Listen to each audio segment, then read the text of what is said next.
guys. Welcome to Classic TV Facts and Trivia. Appreciate you being here. Have you ever wondered whatever happened on the last episode, the final episode of The Tonight Show with Johnny Carson?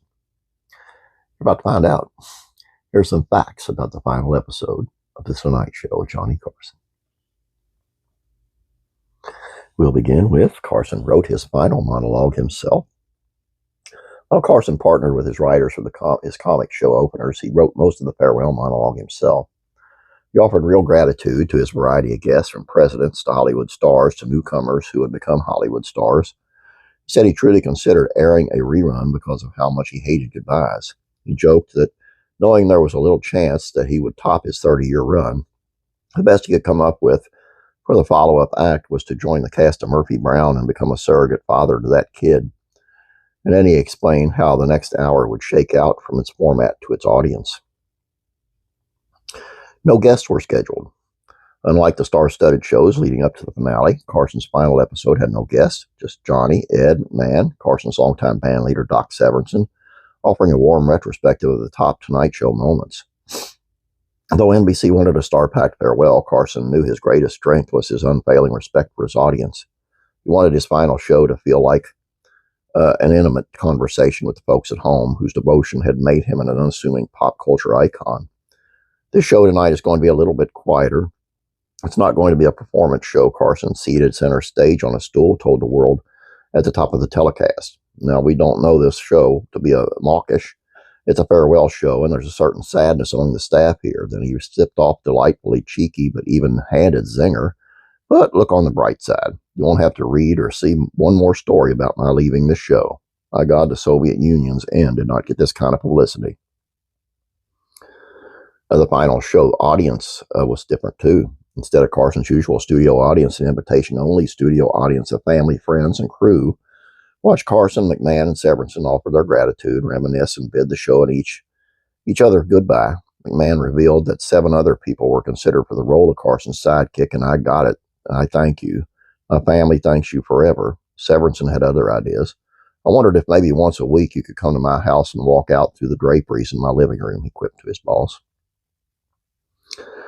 These were Carson's tender final words as host of The Tonight Show. And no, we will blame you if they still bring you to tears. Reclaiming his place on the spotlit stool, invisibly moved, Carson addressed his audience in the studio and the 80 million people who watched at home with these words.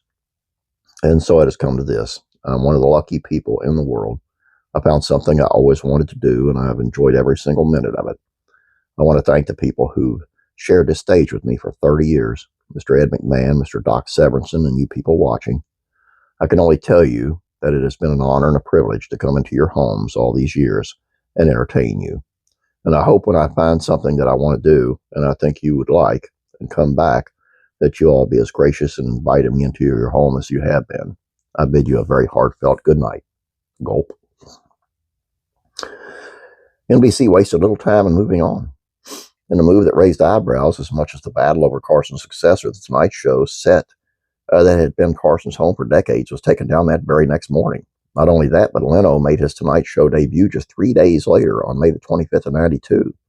His sole homage to the legend he replaced came via his monologue, but it was a pointed one. Let's see how you all feel in 30 years, he responded to the audience's cheers. That was a great show back then. Carson he had more talent in his pinky finger than any of these late night talk shows, what you want to call them, man. Late night talk show hosts have now. I mean, they're just, they're all politically motivated, and it's just not funny at all. And Carson was just hilarious, and he had some of the best guest stars. I mean, it's just in the day when Don Rickles would show up on his show, man. And there was one episode with Don Rickles and Buddy Hackett. You can imagine. Yeah, you can imagine. All I got for you guys, please subscribe if you have not yet. Please like this video. I'd appreciate it. You have a great day. God bless you. I'm praying for you.